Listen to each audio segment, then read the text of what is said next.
First time in Mexico City, a few years back, I went to like the Mayan Riviera, and I've been to Cancun with my wife, but under different circumstances. It was more like an all-inclusive vacation week, in the past. But this is the first time in Mexico City.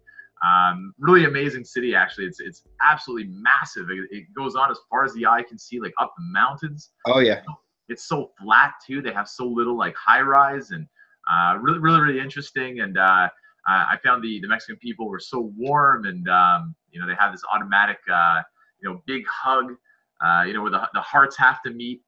You do a handshake, another hug in there as well. So you're learning all the different sort of customary sort of actions. That was really enjoyable, really good time, and always good coming back home, of course. But yeah, Mexico was lots of fun for sure. Yeah, I used to live there in DFA. Really, I didn't know that.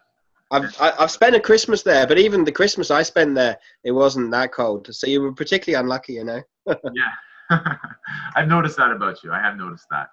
So yeah, you know what? Weather's a thing, but really, it was more about the meetings.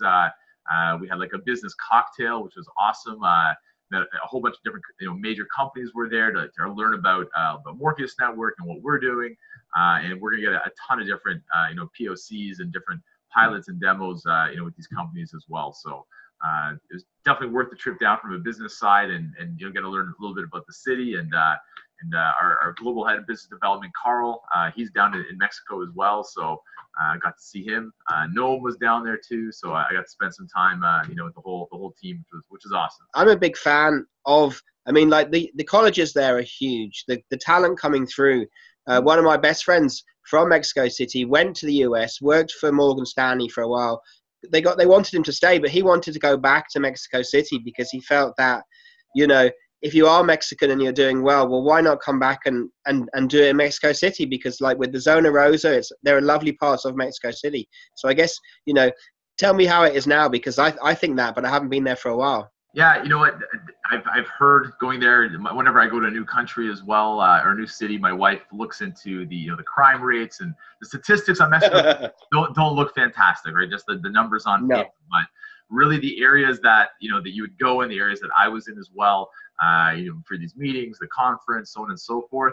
It was beautiful, honestly. You wouldn't for a second consider it a city that's got so many murders going on, constant 10 a day or whatever it is. So honestly, I would definitely visit Mexico City. I had Carl as our escort as well, so that helped to sort of take us to the right neighborhoods, so on and so forth. So at no point at all do we feel unsafe by any means, and it's a beautiful city, really. And it really, it's I feel like as a tech company, I deal all the time with different clients from all around the world. And you mentioned, why Mexico? Why do we have Carl in Mexico? One of our advisors as well, Carlos, has a huge backing in Mexico as well, in Latin America in general. Why Latin America? Why Mexico? They're so open to new technology. They don't have as much as a legacy system, when it comes to sort of the tech they've implemented for their supply chain. So when they hear that something is optimizing, they want to know why. They're open to it. And to get a meeting with a CEO of a massive company in Mexico, based on our company as a tech startup, is a lot easier in Mexico than it would be in the United States or Canada to walk up to a major company and say, I'd like to speak to your CEO about changing your supply chain structure and so on and so forth. Where in Mexico, they just have a lot more of an open attitude about it. And you're going to see that you're going to see that actually in, within our project and other projects as well from Latin America and Mexico, with all these sort of blockchain-based techniques and emerging technologies being leveraged. And people in North America are going to say, they're leveraging blockchain in South America or in Mexico. How come we're behind on that? And the reason is because the legacy systems are holding you back. So, but yeah, it was a fantastic trip, and definitely I'm going back actually in March of next year as well. Okay. Another speaking event, which obviously gives me a chance to revisit all the contacts and companies we're working with as well. So. Are you speaking in Spanish? I don't speak Spanish, which I find that, I thought that would be an issue, but I feel like my lack of of understanding the language is almost like endearing to them, that, it's almost like I'm a newborn baby, that obviously I don't speak a word of it. So, yeah, no, I don't speak Spanish, and I speak very little French. And being a Canadian, I should speak a lot more French. And I studied it for years in school, but you know how it is. When you don't use it regularly, it just goes away. So, but they were fine with my English, and yeah, it was communication was not the issue. And you know the food was amazing as well, and the hospitality, and you know I can't wait. Oh To yeah, go back, really. yeah. No, like I mean, we were there. I lived there a long time ago teaching English, and then I went back about 8 years after that, and it's great, and the people are friendly. I have a lot of buddies down in South America as well, and in some ways they've been. On one hand, people will say they've been slower to go into blockchain, and yet on the other hand, there's a lot of interesting things happening in some places. So, with you having guys in Mexico, how do you position yourselves to then look down into South America? Because potentially, I mean, Chile and, you know, I mean, everyone, obviously Brazil's a massive market too. So although that's Portuguese, but how do you, you know, localize down to those areas? You know, what's the plan? You know, in actuality, we have some contacts already down in South America who are very excited about these techniques we're bringing to them as well. And you know, when it comes to other South American countries, they do look to Mexico as sort of that sort of leader that's, you know, sort of showing them, you know, in a sense that if they're embracing these new technologies, they will follow others' sort of footsteps as well. So, you know, when it comes to South America, Brazil, the Portuguese-speaking people as well, Argentina, Chile, so on and so forth, Ecuador, Peru. You know, we have sort of set down sort of companies we've spoken to in all these different nations already. And our view actually is more about the companies that kind of come back to us and say, listen, this is what our problem is with supply chain. How can you solve this problem? So now we're running into, before it was individual parts of our platform that we sort of test out for companies. Now we're building these full, well-rounded sort of systems for companies, right? So it's sort of the, you know, the requests of the companies that come to us to sort of guide our development as well. I'm excited about a couple of different, you know, proof of concepts that we have.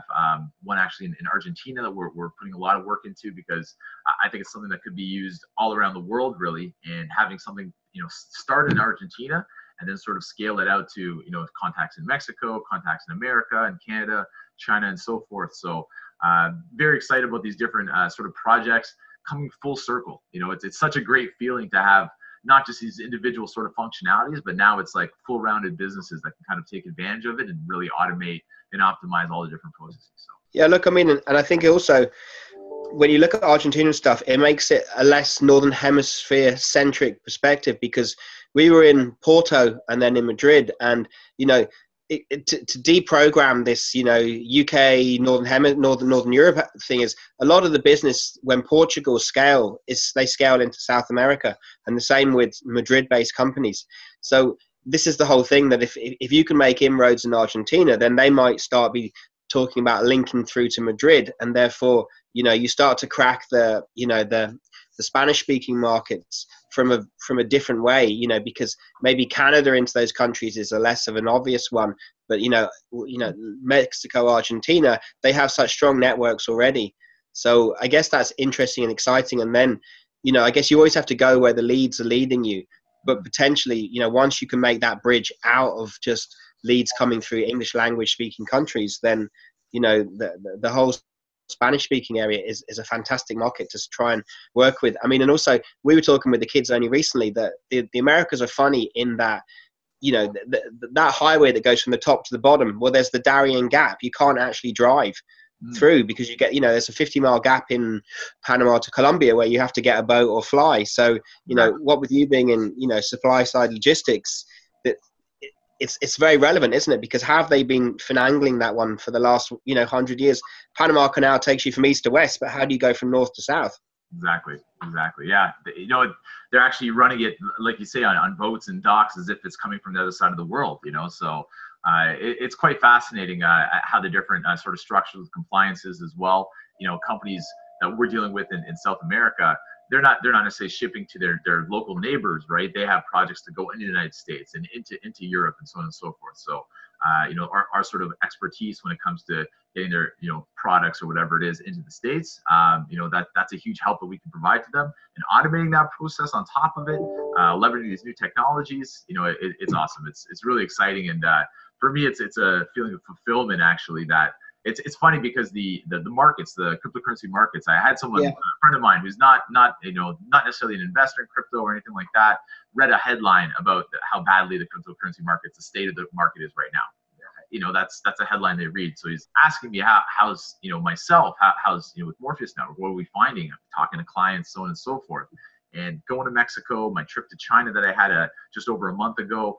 I don't know how to explain this to people, but blockchain is actually growing at an astronomical rate. This is being adopted. I'm talking to companies, major companies, who see the value in it and know that it's the future. And if those sort of, let's say, CEOs of these major companies were saying this publicly, it should have a positive effect on the cryptocurrency market. Now, the way the markets go and the money that's in the markets, is it money that's actually being used towards these companies and what these companies want to use this technology for? Not necessarily, but at the same time, in the long run, I'm seeing the adoption. I'm seeing the people sort of agreeing, saying, we didn't see the value in it, and now we understand it. And now we want to implement a system, and we want to run a pilot, and we want to get this going. And it's not going to take that much time. And whether the markets will follow, no one has a crystal ball and knows what's going to happen in any market, let alone the cryptocurrency market.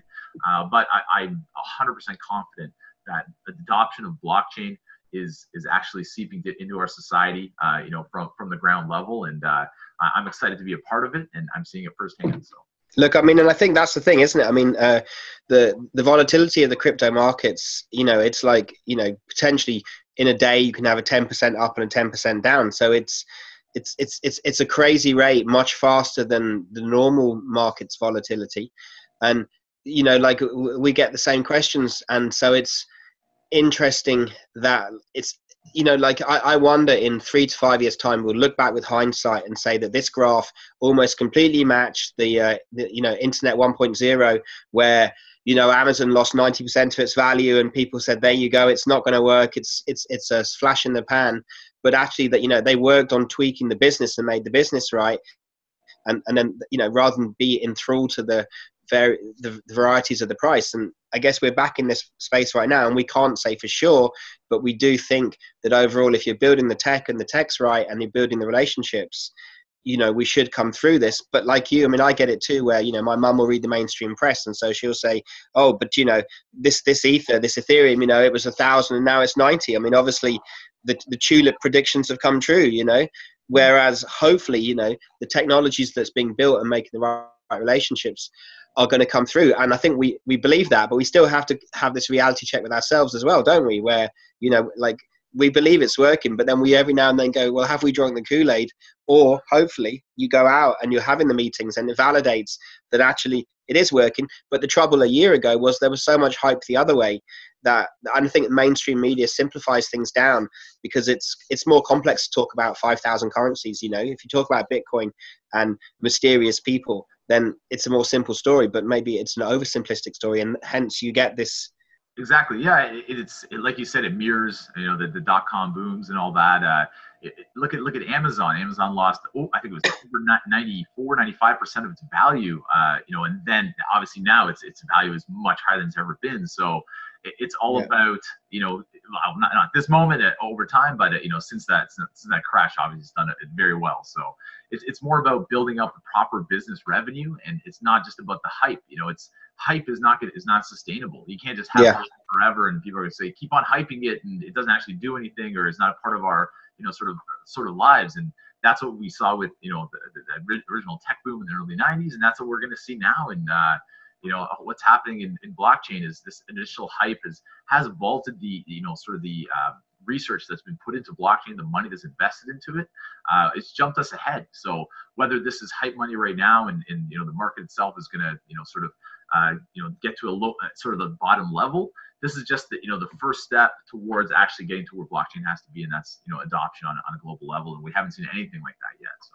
Yeah, look, I mean, and I think like with the Gartner hype curve and the valley of disillusionment, I think, if things get over pumped up, then people, you still have to build it, you still have to make it. That actually takes time, and that's not a week to 7 days or a month. Because my question for you is, like, we were talking about the Taiwanese Russian venture, and you're feeding that out. And so I was going to say, let's hear how it's going a month later, but also at the same time, it'll illustrate one, that it's on one hand it's doing well, but on the other hand, things still take time, and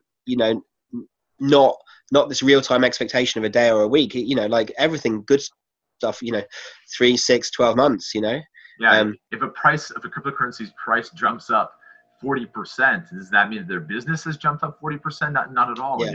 So it's, I don't think people should gauge blockchain and crypto, on the same sort of playing field. And I'm excited to show people, more of our platform and how it's, how blockchain not only is something that could be hyped and you can talk about how amazing it's going to be, but show people how amazing it really is and what it's actually doing. So I'm very excited for the future and what we have in store and what blockchain in general has in store as well.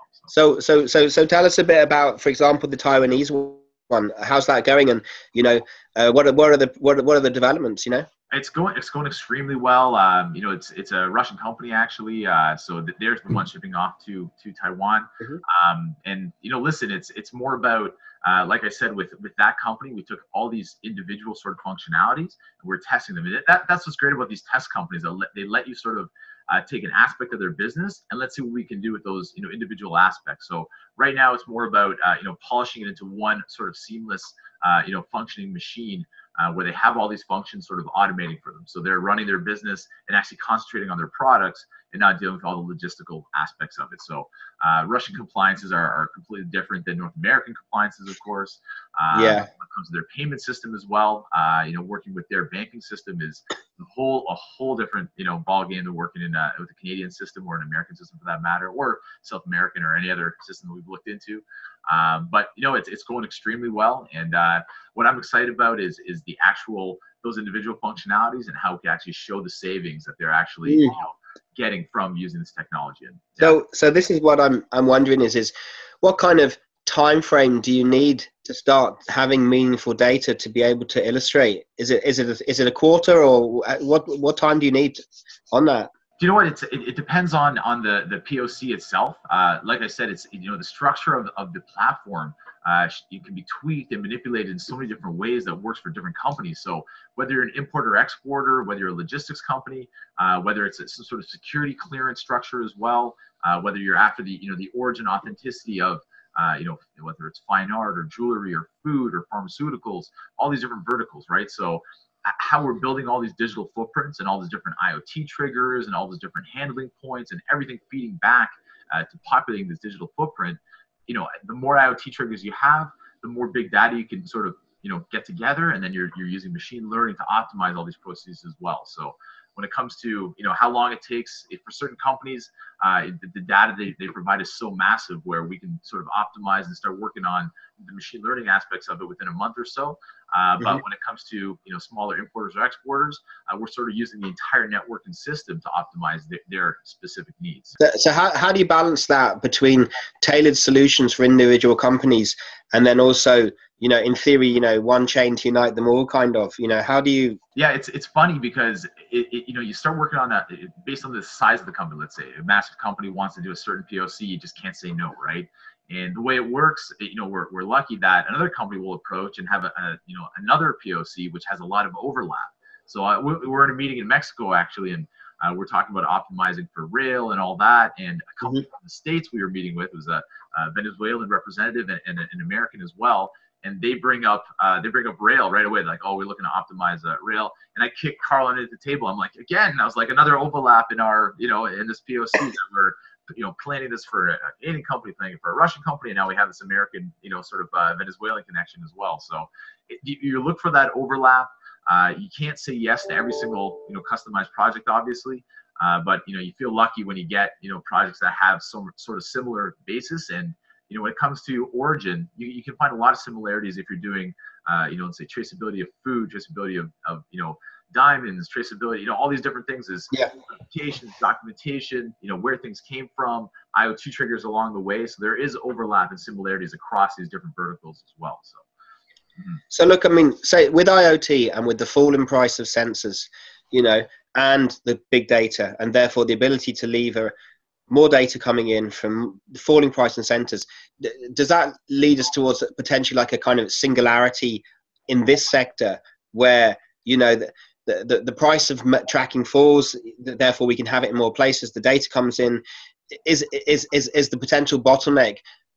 Us at our end having enough capacity to develop the systems to get the value from what all the sensors and the data can be giving us? No, I don't think so. I think that we could, you know, once we take in all this data, you know, that's like we said, what is blockchain without data? It's, you know, it needs the data to come in there. So it's these IoT sensors, like you said, that the cost of the sensors and the capability, it's different for every single project, right? So, you know, when it comes to, you know, if you're sending out, let's say, 1 million shipments, all small packages, and you want to put a geolocator on it, but they cost $10 a piece, there's no way you're doing it. They're way too expensive. But say, you know, as they potentially fall to the price of a strip where you just peel them off, you know, those. Oh, most definitely. But then you have, you know, you want things to last some time. So battery life is a big deal. If you have constant pings going with, you know, temperature sensors and pharmaceuticals being shipped around the world, you know, some things have long lives as well, where, you know, for example, we're finding a lot of machines, you know, kind of, you want maintenance sort of pinging back to see when the machine has to be serviced and so on and so forth.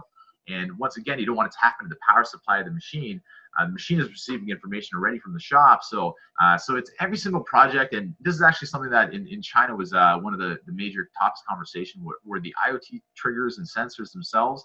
And, you know, the cost of the trigger versus the functionality versus the battery life, and where to use them in which places. So there's a ton of companies working on this, and in Morpheus, you know, we are, you know, our approach is supply chain middleware. We're connecting all these disjointed pieces of supply chain, legacy systems, blockchain networks, so on and so forth.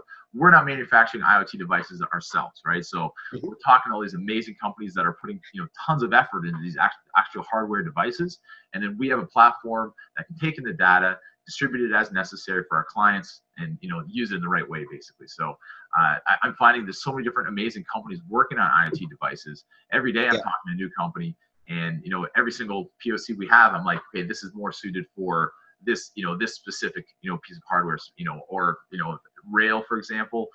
You know, once again, you got to figure out what's necessary for the shipment itself. Humidity is not so important, but pressure and temperature are very important. So you pick the devices based on what the POC is. And IoT to me, and the advances with, you know, remotely being able to trigger things, being able to sense things, you know, geofencing, something gets into an area and that sets off an entire smart contract. That, to me, that is awesome. That is like some of the coolest stuff. So I love the advancements in that, and I love connecting it to our platform as well. So look, and I guess I'm asking it because, you know, you've got like a potentially three things coming together with the technology becoming cheap enough to do things that we couldn't do before because the cost was too high, with the ability to read the data, and then with the ability with the blockchain to integrate it.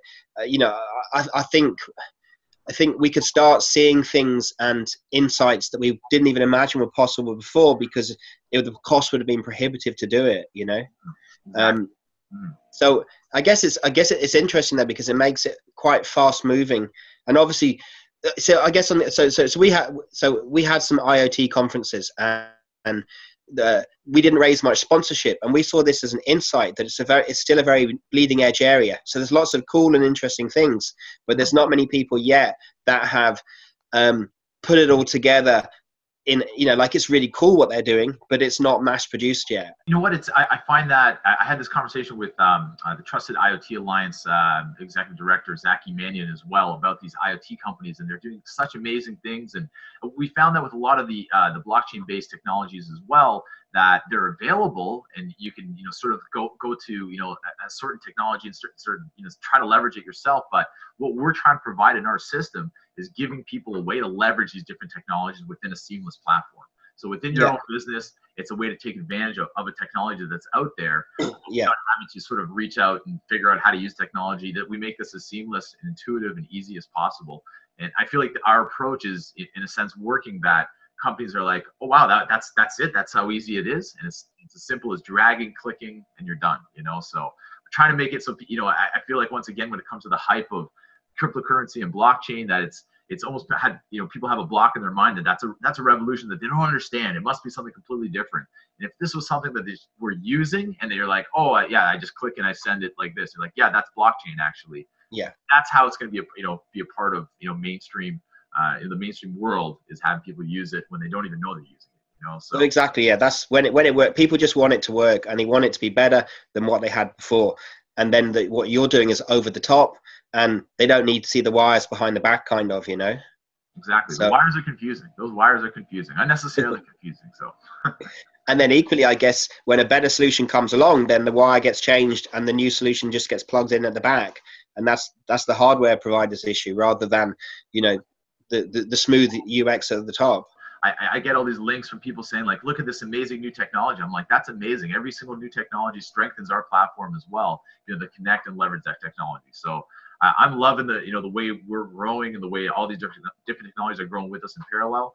And the future is so bright when it comes to tech, obviously. And I'm looking forward to watching it grow right in front of us, and watching it grow with you, of course, Simon, because we always can have these chats and go over the, different meetings and people we talk to, and get sort of our different perspectives and all that. So I really appreciate it. So I have one question then, which is the classic one, where the time of year that it is, and say we chat about every month, how much does Christmas impact? Because over here, people almost mentally start switching off a week to 2 weeks before.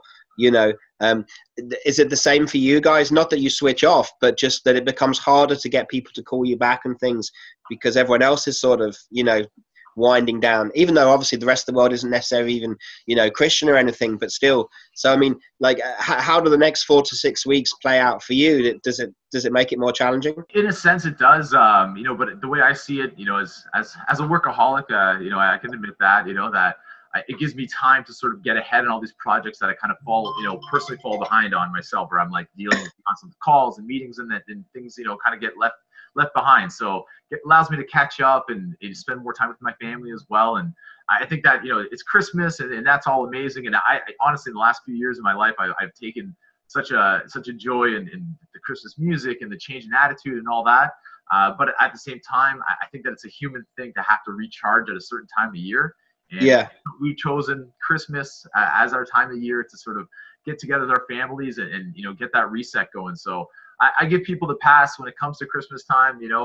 I'm still constantly working, but at the same time, I understand that meetings and so on and so forth are harder to come by, and I'm looking forward to catching up. And that's why the new year, you start off running, because you're like, wow, I got nothing left that I have to catch up on. I'm caught up. Let's get ahead now. So I'm looking forward to 2019, and I'm actually gonna be in Florida for a week with my family. So looking forward to that, and I still will be working, but I'll be enjoying hopefully some warm weather. Not that Mexico provided that, but I hope Miami does that for me. So yeah, look, I think so. I think it is cyclical, and it's like the weekend, and Christmas is like the extended weekend. And even I find that when I'm walking the dog or chopping the wood, then sometimes being away from the screen and the connectivity is actually good, because it gives you the space and time to think about things that you're kind of kicking around. Whereas if we're here and it's constantly the phone notifications and stuff, you don't get that breadth of time, and even with the kids sometimes, so that where we live, we have some areas where we have no coverage, and I actually quite like that, because it means that you're not getting this deluge of notifications all the time. Like, it's still there, and this that whole balance between urgent and important, and a lot of stuff isn't actually urgent, even if other people think it is. It's hard to get clarity in today's world, where there's notifications pinging, social media, and family and things going on constantly, right? So getting a clear thought, it's almost like when you don't have all these things in front of you, that's when you're thinking clearly. So I actually try once a year. I didn't go this year just because I was kind of busy with this, with Morpheus and all that. But in September, once a year with a group of guys, we try to go to Algonquin Park. It's in northern Ontario. And once again, there's no cell phone coverage. There's no people within thousands of kilometers. It feels like you're out in the middle of absolutely nowhere. The only food you have is what's in your backpack and whatever you can find along the way. You're just a different person altogether. Like your mental, your mindset. You're not in a rush to get to the next thing all the time. You're just about what you're doing, and it's really refreshing. And once again, when you get back, you've taken this whole. You press the reset button basically, and you get back. You're a different person. So. Look, and I think you need that, because otherwise, there's some of the people that you deal with, they don't realize they're being obnoxious, because they've lost the sense of perspective on things. And like you say, I think that time out helps you come back and have perspective on things. So yeah, I guess so. I guess actually this Christmas period is good in more ways than just eating cake and drinking. Not that that's a bad part of it, though. That is one of the perks, most definitely. So, cool. Yeah, Simon, we're really great to talk to you. And if I don't get to talk to you before actually Christmas Day itself, then Merry Christmas to you and your whole family. And I wish you guys the best as well. And, an amazing Christmas holiday season. So awesome. Thanks. And then I guess we'll check in January, and then we can kind of have like a benchmark of, enough time to reflect on what's happened and what's coming up, I look forward to it. Always look forward to it with you. Thank you very much. Take care. Cheers. Thank you, Simon. Thank you, sir. Have a good one. Bye.